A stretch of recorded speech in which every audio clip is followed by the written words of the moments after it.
성도 여러분 안녕하십니까? 굿뉴스 파노라마. 주님의 아름다운 이 행적과 또 주님의 그 생애 속에 들어 계신 정말 우리가 잊어서는 안 될 귀한 가르침들을 주님의 복음서를 통해서 살펴보는 시간입니다. 비고드 사역에서 여러분들과 같이 나누는 이 아름다웠고 복된 이 이야기들은 무엇보다도 우리들이 예수님을 더 많이 닮고 예수님을 더 많이 흠모하는 예수님과 닮은 꼴 인생을 살아가는 제자들의 이 모습을 우리들이 통해서 구현해보고자 하는 그런 갈증들이 있는 사람들이 모인 자리가 아니겠습니까? 여러분 모두 그런 갈증으로 함께 하신 여러분들을 진심으로 환영하면서 이제 드디어 저는 비고드 사역에서 지난 150여 번에 걸쳐서 물론 더 돼 있죠. 그 안에 심령의 뉴스타트나 또 주님의 성소에 관련된 이 기별들을 보기 때문에 이제 거의 한 200여 회 정도가 여러분들과 같이 이 제자 사역에서 나눠드린 굿뉴스 파노라마를 나눠드렸는데 사실은 이 말씀들을 중심으로 해서 예수님을 정말 닮은 꼴 성도들, 닮은 꼴 그리스도인들을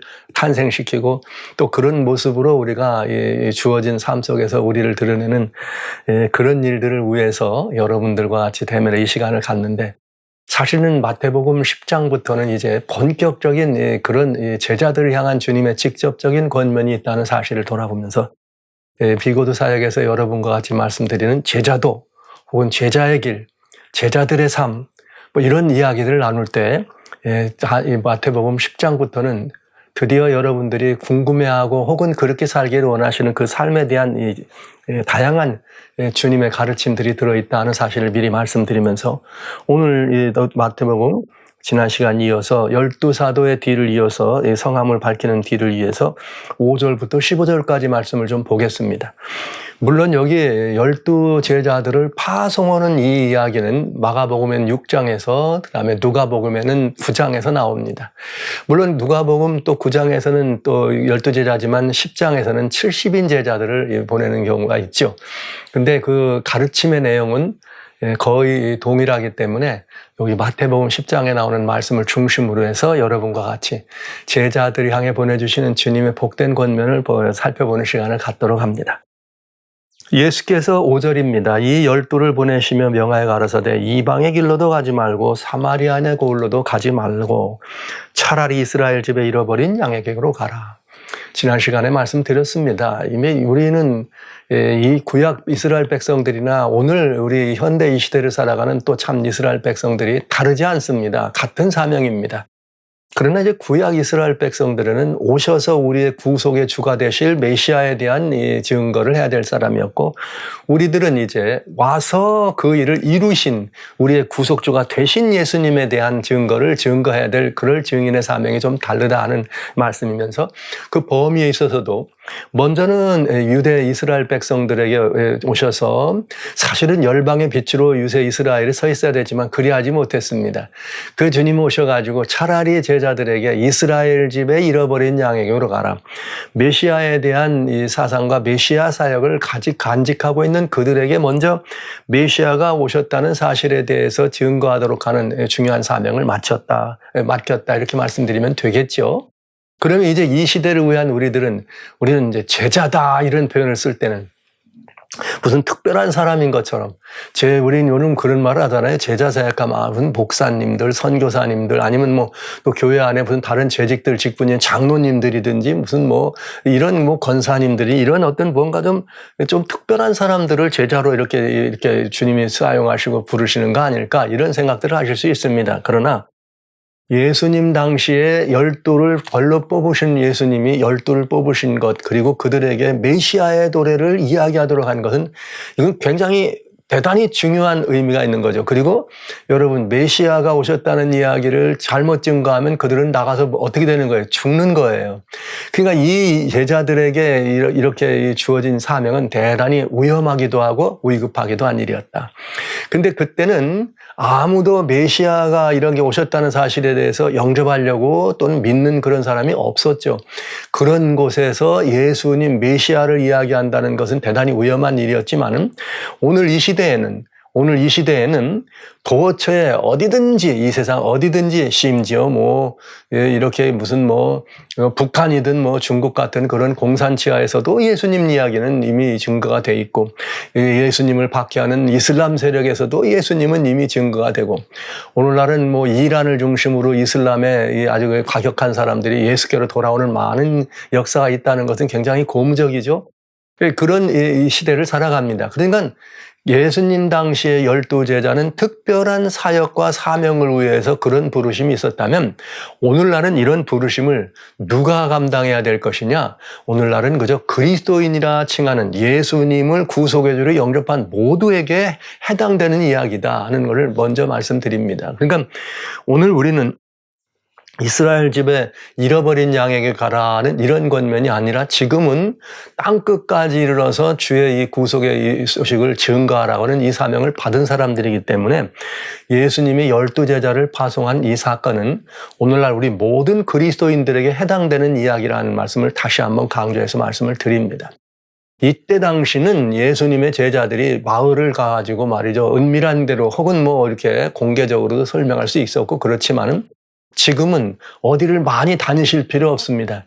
여러분의 삶의 현장에서 그저 눈만 들어서 돌아보면은 이 제자들이 만났던 것보다 훨씬 더 많은 사람들을 여러분을 만날 수가 있는 것이죠. 그러니까 제자들에게는 이스라엘의 여러 가지 고을에 가야 되고 사마리아인의 고을에는 고을을 찾아가야 되지만은 지금은 그런 고을을 안 찾아가도 물론 선교사나 이런 사역으로 부르심을 받은 분들에게는 좀 예외지만은 보통 우리 모든 그리스도인들에게는 어디를 특별히 찾아가지 않아도 우리들은 갈 곳이 너무나 많다. 이때는 아파트가 없었잖아요. 그냥 띄엄띄엄 사람들이 살고 도시락 해본 예루살렘이나 이런 도시에도 이렇게 좀 상가들이 있었겠지만 오늘날하고는 전혀 다른 상황의 이 사람들의 밀집 형태.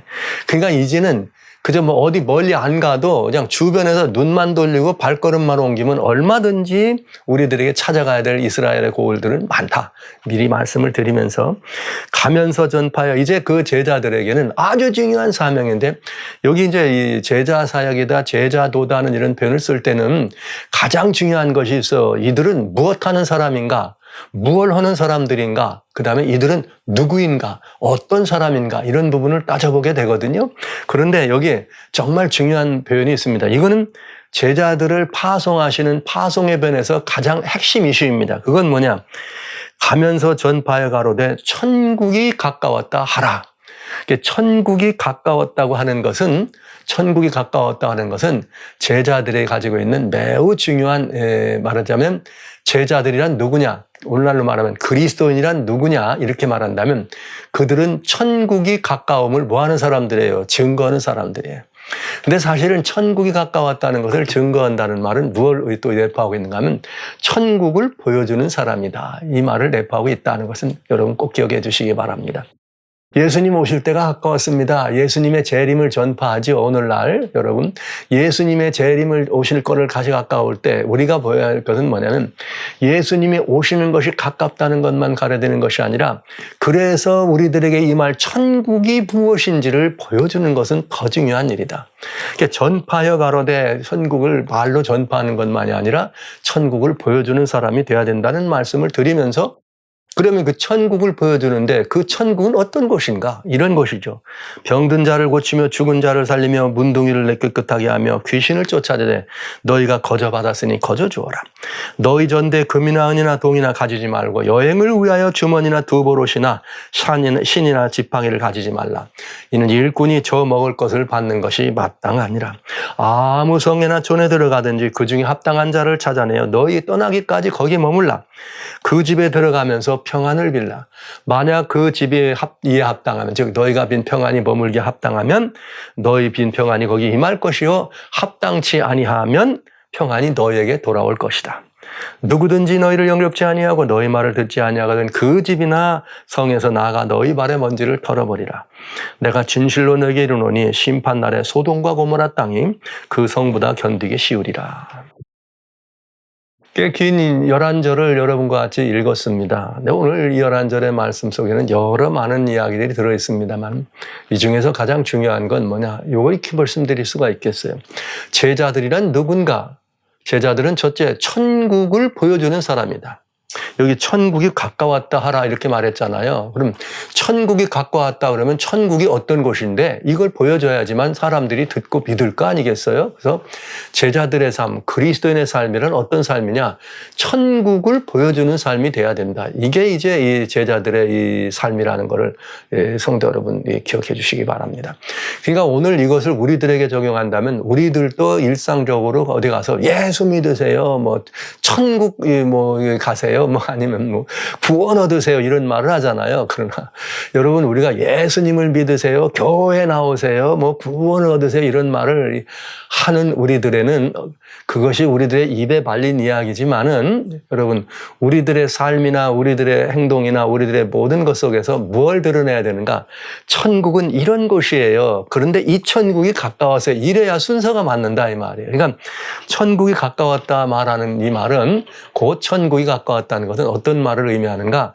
천국을 보여주라 이런 말씀을 보여주신다 이 얘기죠. 그러면 예수님 당시의 제자들에게 천국은 뭘 의미했을까요? 예수님 제자들에게 주어진 천국은 천국이 가까웠다면 듣는 사람들은 뭘 이해했을까? 아, 그래. 메시아의 시대가 왔구나. 메시아의 왕국이 왔다는 소리구나. 이렇게 기억하겠죠? 그들이 알고 있는 메시아의 왕국은 우리 여기 성경에 나와 있는 여러 다양한 현실적이고 현세적인 그런 의미에서의 다양한 그런 이 복락을 이렇게 가져다 줄 수 있는 메시아의 왕국을 기대했던 것이 사실입니다. 그런데 여기 예수님의 제자들이 그들에게 얘기했던 천국은 이미 메시아의 왕국이 왔다는 말을 한다면 지금 우리가 어디서 살아야 돼요? 메시아의 왕국에 살아야 되잖아요. 근데 지금 우리가 메시아의 왕국에 삽니까? 여러분 어떻게 생각하세요? 여러분 우리 메시아의 왕국에 안 사는 것 같지요? 그렇다면 여러분 제자들에게 천국이 왔다고 하라고 가까웠다고 하라고 말씀하신 그 주님이 우리들에게 동일한 기별을 주신다면 오늘 우리들은 어떻게 천국을 보여줄 수 있는가? 그 의미는 이 메시아의 왕국에 대한 개념에 대한 이해가 먼저 들어가야 된다. 여러분 메시아의 왕국은 두 의미가 있습니다. 메시아의 왕국이 두 곳이라는 것이 아닙니다. 그 두 의미라는 건 뭐냐? 제자들이 전파하고 증거한 이 천국은 관계의 천국이에요. 즉 무슨 말이냐? 여러분 관계의 천국이란 말은 하나님과 우리 사이의 관계가 온전하게 됐다는 거죠. 여러분 천국의 정의는 어디입니까? 하나님이 계신 곳이죠. 예수님이 주인이신 곳이죠. 천국의 정의는. 그런데 우리는 하나님과 우리 사이의 관계가 떨어져 죄로 말미암아 벌어졌기 때문에 우리는 그 천국의 신민이 되지 못한 것입니다. 그런데 이제 여기 제자들에게 전해서 메시아가 가까웠다, 메시아의 천국이 가까웠다는 말을 얘기하는 것은 이제 우리가 그 관계가 회복이 되면서 그 천국의 신민으로 우리가 초청되는 것을 의미하는 거죠. 그래서 여러분 관계의 천국이 있다는 것은 여러분 굉장히 중요한 의미입니다. 저는 여기 이 굿뉴스에서나 별미요한계시록에서 천국에 대한 말씀드릴 때 관계의 천국이 있습니다. 또 환경의 천국이 있습니다. 이렇게 말씀을 드렸어요. 관계의 천국이란 뭐냐? 하나님과 우리 사이의 관계가 온전히 이어져서 우리가 어디에 머물든 어떤 상황에 있든 우리는 하나님의 가족으로 하나님의 아들, 딸로 사는 것. 이건 뭘 말한다? 관계의 천국. 완전히 메시아의 왕국이 이루어진 것이죠. 그러면 환경의 천국이란 뭐냐? 환경의 천국은 이제 이런 곳이죠. 우리 주님께서 만물을 새롭게 하실 때가 있어가지고 새 하늘과 새 땅을 만드십니다. 그런 다음에 어디 되는 거예요? 이제 그리스도인들이 그 안에서 하나님의 아들로 살아가는 것이죠. 그런데 중요한 것은 이미 관계의 천국 안에 머물러 있는 그들에게 주어지는 것이 환경의 천국이라는 거예요. 여러분 이 문제에 대해서 제가 많이 강조하고 또 강조해 드리는데 이거에 대해서 꼭 깊이 명심해 주시기 바랍니다. 관계의 천국 안에 머물러 있는 그들에게만 환경의 천국은 의미가 있습니다. 그럼 관계의 천국에 머물러 있다는 것은 무엇을 말하느냐? 여러분 우리 쉽잖아요. 우리가 갈라디아 3장 26절로 29절까지 보면 너무나 분명해져. 그 안에 누가죠? 우리가 예수님을 믿음으로 영접할 때 우리는 하나님의 뭐가 됩니까? 아들딸이 되는 것이죠. 그리고 또 예수님의 이름으로 침례를 받으면 예수님으로 옷 입어. 그러니까 하나님의 아들이니까 예수님으로 옷 입어. 그러면서 그 안에서는 뭐가 있어요? 유대인이나 로마인이나 헬라인이나 종이나 자주자나 남자나 여자 다 하나입니다. 그리고 또 거기 누가 있어요? 우리는 관계의 천국이라는 말이 또 핵심이 있어요. 아브라함의 자손이 되는 거죠. 아브라함, 누구의 자손? 믿음의 조상인 아브라함의 자손이 돼서 갈라디아 3장 29절 너희가 아브라함의 후손이면 아브라함의 유업을 누릴지니라 이렇게 돼 있어요. 아브라함의 자손들의 유업을. 그러니까 이미 우리는 제자들이 선포한 이 천국은 하나님과 우리 사이의 관계가 온전히 회복되는 그 예수님의 속죄 사역으로 말미암아 그 관계가 회복되는 천국에 도래했다는 것이고 이미 주님께서 그 일을 이루셨다는 말은 우리가 그 천국의 신민이 되었다는 사실이죠. 그렇다면 우리는 분명합니다. 오늘 우리는 메시아의 왕국에 사는 사람들입니다. 관계의 천국 안에 사는 사람이라 이 말씀을 드리고 있는 것입니다. 그러면 이제 사람들이 생각할 수 있죠. 여기 메시아의 천국에 산다, 왕국에 산다면 뭐가 좀 달라져야 될 거 아니냐. 그런데 왜 여러 가지 이런 일들이 있고 말이죠. 뭐가 지금 메시아의 천국 이럴 수 있죠. 뭐에 대한 오해예요? 환경의 천국.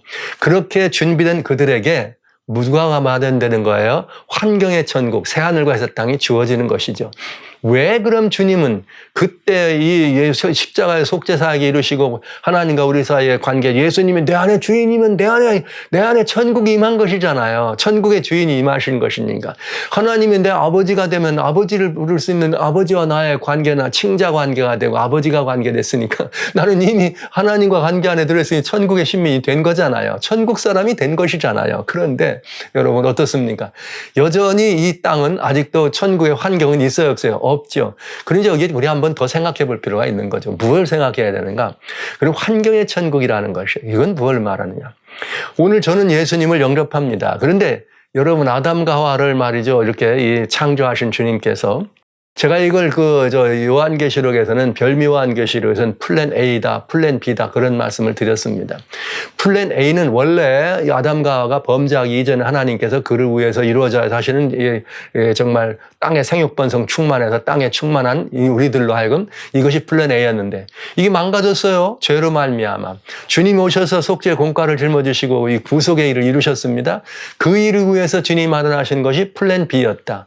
플랜 A와 플랜 B는 원래 창세전에 마련된 것이었는데 플랜 A가 시행되다가 이 플랜 A를 인간이 망치자마자 하나님께서 이미 마련됐던 플랜 B를 어디에요? 에덴 동산에 선포하시고 지금 우리는 플랜 B 안에 속해 있다. 근데 우리 땅에는 어떻게 해야 돼요? 원래 범죄하기 이전에 아담이 그냥 지금까지 살았다면 생육번성을 이 땅에 꽉 찼을 거 아니에요. 근데 지금도 아담이 말이에요. 자녀 낳고 살면 어떻게 돼요? 사람들이 어깨를 비비고 들어가서 살 곳이 없겠죠. 완전히. 마치 전설 속에 나오는 소금 바다가 말이죠. 맷돌이 빠져가지고 소금 맷돌이 갈아가지고 계속 소금을 만들어내는 것 같은 그런 의미와 같이 이해가 된다면 그러나 이미 플랜 A는 망가졌지만 플랜 B를 세우시면서 이제는 이 땅에 누구로 채우실 거예요? 예수님을 믿어 하나님의 아들, 딸이 된 우리들로 채우시는 것입니다. 근데 이 아들, 딸로 우리를 이 땅에 생육해야 되는데 아직도 그 수가 뭐가 안 됐어요. 차질 않았어. 그 성경석에는 지속적으로 여기 이방에 충만한 자의 수가 들어오면 로마서 11장 25절 그다음에 여기 다 비밀이다. 마태복음은 뭐라 그랬어요? 주의 복음이 땅 끝까지 전파된다. 24장 14절에 땅끝까지 전파돼야 된다. 또 계시록엔 7장에 무슨 말이 있습니까? 4절에 하나님의 종들의 이마에 인치기까지.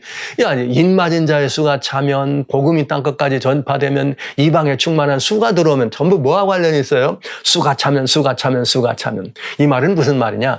생육번성하여 땅에 충만하라고 주님이 말씀하였던 그 창조의 이 모든 것들이 믿음으로 말미암는 이제 이렇게 우리의 선물로 예수님의 속죄 성과를 영접해드린 우리들이 이제는 그 범죄하지 않은 아담과 하와를 통해서 나와야 될 자손들이 땅에 충만해야 될 그것처럼 이제는 예수님을 믿음으로 하나님의 아들, 딸이 된 우리들이 땅에 차야 되는 것이죠.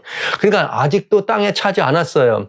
그 수가 차지 않았어요. 그러니까 수가 다 차야지만 어떤 일이 벌어져? 이제 새하늘과 새 땅을 우리에게 선물로 주시는 일이 벌어지겠죠. 왜요? 아담과 하와를 만드실 때 완전한 창조를 하신 다음에 아담과 하와를 만들어 놓으신 그것처럼 이제 우리 똑같이 이렇게 하나님의 아들, 딸이 다 차면 새하늘과 새 땅이 이루어지게 됩니다. 그때 환경의 천국을 이미 관계 안에 들어와 있는 우리들 향해 선물로 주시는 것이죠.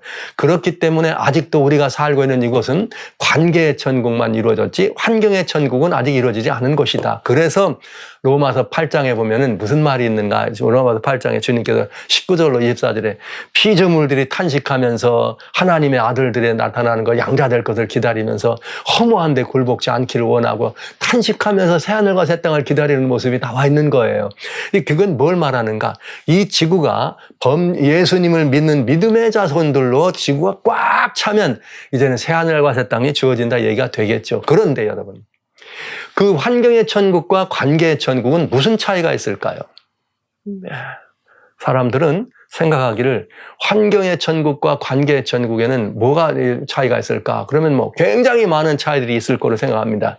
그러나 말 그대로 딱 하나 차이 있습니다. 환경의 차이가 있습니다. 이게 이제 우리들의 제자들에게 도전입니다. 그게 무슨 말이냐? 너희는 천국이 가까웠다. 천국을 나눠주라 할 때 우리는 뭘 보여줘야 돼요? 천국을 보여줘야 되는 것이죠. 근데 우리들이 이걸 잘 못 보여준 거예요. 왜? 지금 제자들이 보여줘야 될 천국은 어떤 것이었는가? 이렇게 말했어요. 병든 자를 고치며 죽은 자를 살리며 문둥이를 깨끗게 하며 귀신을 쫓아내는 것이다. 그러니까 뭐 어떻게? 주님이 말씀하신 제자들에게만 천국이 오면 어떤 일이 벌어지는 거예요? 그것은 관계 안에서도 회복이 되게 되면 병든 자도 없고 아픈 자도 없고 다 이런 일이 벌어져야 된다는 거죠. 천국의 오묘를 보여주는 것입니다. 도전입니다. 여러분, 제자들이 가서 실제로 어떻게 했어요? 천국을 보여줬어요. 어떻게? 병자를 고쳤습니다. 귀신을 쫓아냈습니다. 문둥병자를 살렸습니다. 자, 이게 이제 놀라운 일이죠. 왜? 천국에는 뭐가 없어요? 이런 곳들이 없잖아요. 다시는 뭐 하는 것이 곡하는 것이 없어요. 다시는 뭐 하는 것이 없어요? 슬피 우는 것이 없어요. 거기는 죽는 일도 없어요. 그러니까 다시는 뭐가 없어요? 해함이 없는 것입니다. 이야, 이 놀라운 것이죠. 여러분. 그러니까 여러분, 사실 저희들은 지금 우리가 하나님과 예수님의 믿음으로 말미암아 하나님과의 관계 안에 들어왔는데 우리는 뭘 보여줘야 되느냐? 진짜 우리가 보여줘야 될 것은 지금 주님의 은혜 가운데 있는 우리들이 누려야 될 이 하나님의 아름다운 천국을 보여줘야 되는 거죠. 그런데 이 천국을 우리는 보여주지 못하고 있는 거죠. 그게 이제 오늘날 우리들이 지고 있는 큰 문제와 어려움이 되겠습니다. 숙제이기도 하고 도전이기도 합니다. 하늘에는 뭐가 없어요? 자, 주님 여기 계시록 21장 4절에 보면은 주님께서 새하늘과 새 땅에란 뭐가 없다 그랬느냐면 여기 이게 아름다운 표현이지만 우리 모두의 소망이니까 한번 읽도록 합니다. 모든 눈물을 그 눈에서 씻기심에 다시는 사망이 없고 애통하는 것이나 곡하는 것이나 아픈 것이 다시 있지 아니하리니 처음 것들이 다 지나갔습니다. 그러니까 여러분, 이게 천국입니다. 천국에는 사망이 없고 애통하는 것이 없는 곳입니다. 그런데 여기 뭐가 있어요? 제자들이 가가지고 병든 자, 아픈 자, 죽은 자 다 어떻게 일으키는 것이죠. 이런 천국을 보여줘야 된다. 자, 이것이 이제 이 제자들이 보여줘야 될 천국의 삶이었습니다. 그런데 여기에 이 천국의 이런 삶을 다른 말로 요약하면 이사야 65장 25절에 보면은 이사야 65장 25절에 보면 하나님께서 말씀하신 새하늘과 새 땅이 있습니다. 그 새하늘과 새 땅의 모습이 나오는데, 그러니까 계시록 21장 4절의 짝꿍이 되겠죠. 이사야 65장 25절의 새하늘과 새 땅은 어떤 것이냐? 이 이리와 어린 양이 함께 먹고 사자가 소처럼 즙을 먹고 뱀은 흙으로 식물을 삼고 나의 성산에는 해함도 없고 상함도 없으리라 여호와의 말이니라. 이게 우리가 보여줘야 될 천국의 모습입니다. 여러분, 거기는 한마디로 해함이 없는 곳입니다. 해꾸지하고 해를 받는 일이 없기 때문에 슬픈 일, 곡하는 일, 애통하는 일이 없는 것이죠. 사람들이 왜 죽습니까? 범죄함으로 말미암아 죽습니다. 죄라고 하는 살이 우리를 해쳤기 때문에 우리가 그런 역할을 받은 것이죠. 그러면 이제 여기에 우리 좀 돌아볼 필요가 있네요. 제자들이 이 천국의 모습을 보여주기 위해서 거기는 다시는 모함이 없는 해함이 없는 모습을 보여줬어야 되죠. 해침이 없는. 그래서 그런 해함으로 말미암아 다친 사람, 아픈 사람, 이것들을 제자들은 어떻게 해야 돼? 이런 사람들을 고치는 일을 한 거죠. 그러면 제가 이게 이제 굉장히 마음에 부담이 되면서 저희들 이게 10장부터 이제 우리가 여기 이 말씀을 읽을 때 좀 본격적으로 제자의 삶을 말씀드리는데, 제자의 삶이란 천국을 보여주는 삶이 돼야 돼요. 거기 얻은 것이 일체 없는 곳입니다. 그러니까 해함이 없는 곳이에요. 다시는 해함이 없는 그런 모습으로 그것을 만들어 가야 되는 것이죠. 그러니까 거기에는 상처를 주는 일도 상처를 받는 일이 있어서는 안 된다. 아픈 사람이 있어서는 안 되는 것입니다. 근데 제자들은 가가지고 병든 자를 고쳤걸랑요? 제자들은. 뭐 다 고쳤습니까? 나온 사람만 고쳤겠죠. 그러니까 이건 뭘 말하느냐? 오늘 우리들의 것으로 가져와야 합니다. 그건 뭐냐? 오늘 우리 교회를 한번 보실까요? 그래도 뭐 우리는 늘 뭐 천국을 보여줄 수 있는 이런 그 모습을 보여줄 수 있다면, 그리스도인들이 모여있는 것은 그래도 작은 이 땅에서 보여줄 천국 아닙니까? 근데 거기가 어때요? 해함이 있어요? 없어요? 거기 가면은 여러분, 아픔이 음악이나 곡하는 것이나 무슨 뭐 병든 일 없습니까? 다 있죠. 그런 일이 일어나죠. 근데 여기 아주 우리들은 이런 문제들을 바라보면서 우리 스스로 이제는 정말 굉장히 깊은 명상, 숙고, 그리고 우리들 자신이 이 도전이라고 하는 사실을 우리들에게 이런 말하자면 숙제처럼 간직해야 될 거다 하는 것을 다시 말씀드립니다. 왜냐? 여기 이 말씀이에요. 병든 자를 고치고 죽은 자가 살리고 문든 자가 일어난다, 이 말을 천국의 환경으로 가져가면 이리가 양과 함께, 어린 양이 말이죠. 여기 뭐 이렇게 무슨 뭐 암소가 사자와 함께, 암소가 곰과 함께, 뱀이 어린이와 함께. 그래도 해함이 있다 없다? 해함이 없다. 이것은 관계의 천국 안에서도 이루어져야 될 일을 하는 얘기를 말씀드리는 것입니다. 오늘 여러분 어떻습니까? 우리가 함께 모여있는 가장 가까운 건 교회라고 얘기할 수 있겠네요. 교회가. 아니면 우리들의 가족이, 아니면 우리들의 가까운 사람들의 모임이 있는 그곳에 예수님의 이름을 가지고 만들어진 관계의 천국이 임한 사람들이 모였는데 그 안에 해함이 없어요? 얼마나 많은 모순이 있고 질투가 있고 시기가 있고 말이죠. 거기 교회 안에서 서로 높아지려고 애쓰는 애씀이 있고 말이죠. 거기 안에서 서로 이런 일이 얼마나 많습니까? 교회 가면은 우리가 사람들에게 와봐라, 우리 교회 와봐라, 여기는 천국이다, 이럴 만큼 여러분 자신 있는 교회 생활 하셨습니까? 여러분의 교회는 그런 모습을 가지고 있습니까? 만약 우리가 그렇지 않다면 오늘 제자도를 우리가 배우는 이 시간에 다시 한번 깊이 숙고해보자, 이 말을 말씀드리는 것입니다. 우리 가족입니다. 여러분, 우리 가족은 다 예수님이 중심이 되는 가족이라 하잖아요. 예수가 우리 집안의 뭐예요? 하나님이 우리의 섬길 자로 우리 가족의 중심입니다. 말을 그렇게 했습니다. 근데 정말 우리 가족 속에서 그런 해함이 없는, 정말 천국의 평안이 머무는 그런 모습을 보여주고 있나요? 어떤 사람들이 왔을 때 저 집은 눈물이 없는 곳, 저 집은 무슨 뭐 아픔이 없는 것처럼 보여지나요? 안 그러잖아요. 그렇다면 이거는 우리들의 제자들에 대한 우리 제자 삶에는 굉장히 중요한 도전이다. 이게 우리들에게는 큰 도전이 되겠습니다. 그래서 제가 이제 여러분들과 같이 이 말씀을 좀 더 깊이 이 말씀을 좀 나누기를 원하는 것은, 우리가 천국을 보여줘야 되는데 이런 역사가 일어나지 않는 것은 어디에 있을까? 가만히 이 천국의 그 실체를 보면서 해함이 없는 곳이라고 하는 말씀에서 답을 찾기를 원하는 것이죠. 여러분, 뱀이 어린아이를 봐도 해함이 없는 것이에요. 해할 마음이 없는 것. 암소와 이렇게 이 소가 말이죠. 곰과 말이죠. 곰과 같이 앉아있어도 해할 마음이 전혀 없는 이런 모습들, 사자와 말이죠. 이런 어린 양이 말이죠. 이리와 말이죠. 이런 그 양들이 같이 있어도 해함이 없는 그런 공동체가 있다면, 여러분, 많은 사람들이 그런 곳이야말로 천국이라고 안 하겠어요? 늑대 같은 사람도, 사자 같은 사람도, 양 같은 사람도 있고, 어린아이 같은 사람도 있고, 다 모여도 해함이 없는 곳.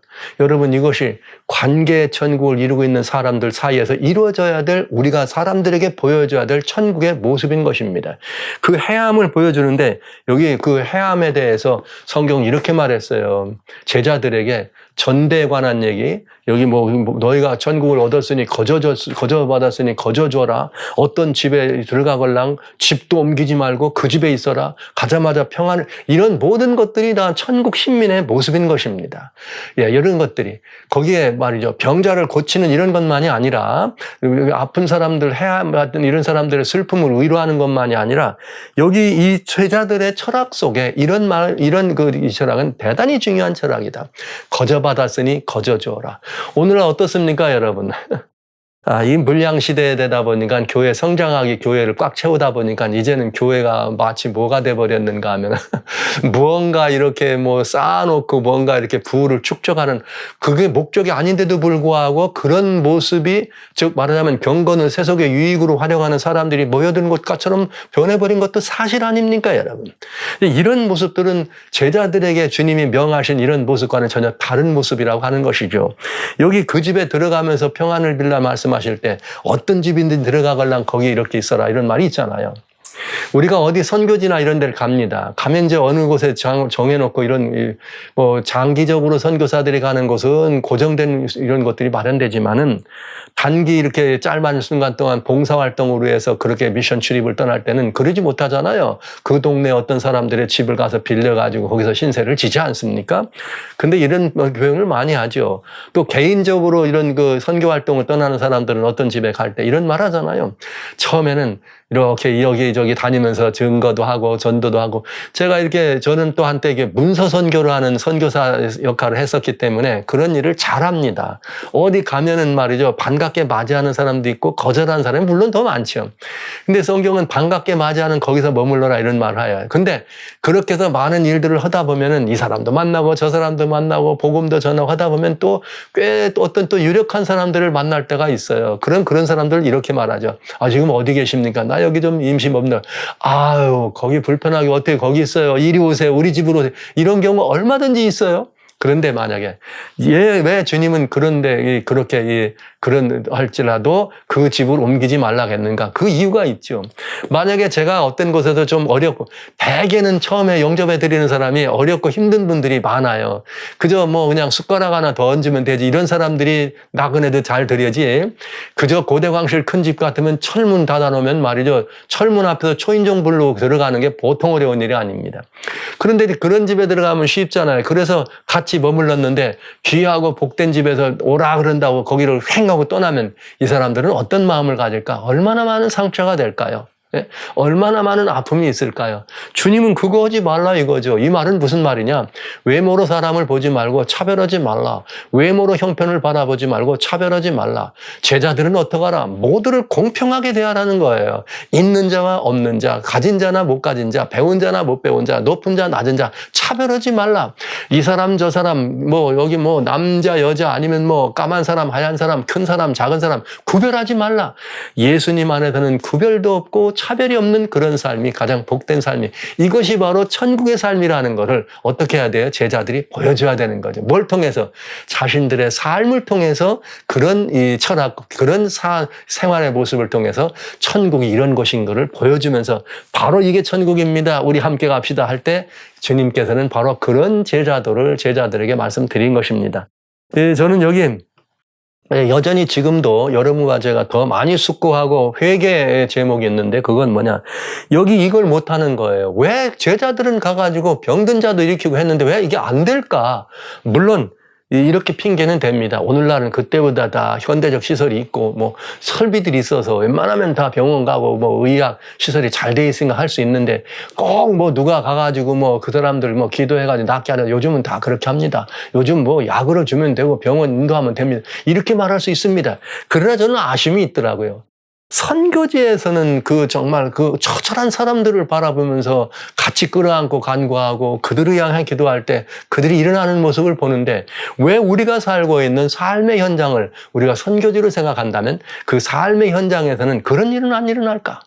왜 우리 주변에 이런 아픔이 있고 왜 이런 일이 많이 일어날까? 이런 생각을 하면서 우리들이 천국의 모습을 잘 보여주지 못하고 있구나. 사랑하시는 형제자매 여러분, 성도 여러분. 오늘 우리들이 천국을 좀 보여주는 삶을 살아야 안 되겠습니까? 이게 제자들의 모습입니다. 여기 이제 많이 나오지만 이거 하나하나 다 들어보려면 이제 너무 다룰 게 많겠죠. 우리가 한마디로 요약합니다. 천국의 모습을 보여줘야 합니다. 증거하기 전에 천국은 해함이 없는 곳입니다. 오직 평화로움이 있는 곳이죠. 그런 해함이 없는데 때로는 제자라고 하는 이름으로 찾아가서 그리스도인이라는 이름으로 찾아가서 내가 구별하고 차별하는 사람들을 외모로 바라보는 그것 때문에 그들에게 상처를 줬다면 나는 천국을 보여준 것이 아니라 오히려 해침을 보여준 것이 되는 것이죠. 성도 여러분, 무거운 부담입니다. 그러나 우리가 도전입니다. 우리가 그러나 실천해야 될 매우 중요한 주님의 공과입니다. 오늘 천국을 보여주는 삶은 어떻게 하는 것일까? 여기에 이제 환경의 천국과 관계 천국을 말씀드렸습니다만, 달라질 건 아무것도 없다. 환경만 바꿔진다. 그곳에는 정말 겨울, 여름 같이 뜨겁고 말이죠. 추운 이런 것들 때문에 사람들이 이게 없는 것. 오로지 지금도 여러분, 그 천국과 지금 우리들과의 천국은 지금 이미 주님과 더불어 그렇게 살아간 우리들에게만 환경의 천국이 주어진다는 사실을 명심하시면서, 저는 저와 여러분이 이 도전 앞에서 오늘 바로 지금부터 우리들의 삶과 행동과 말과 표정과 우리의 모든 것들을 통해서 천국을 보여주는 사람으로 살아가자.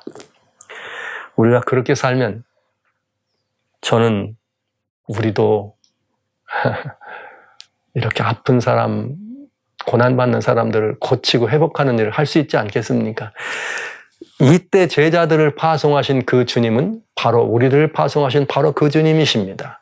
제자들은 이스라엘 집에 잃어버린 양의 같습니다. 오늘 우리들은 우리들이 머물고 있는 삶의 처에서 주님이 우리들이 만나는 모든 사람들에게 우리를 파송하십니다.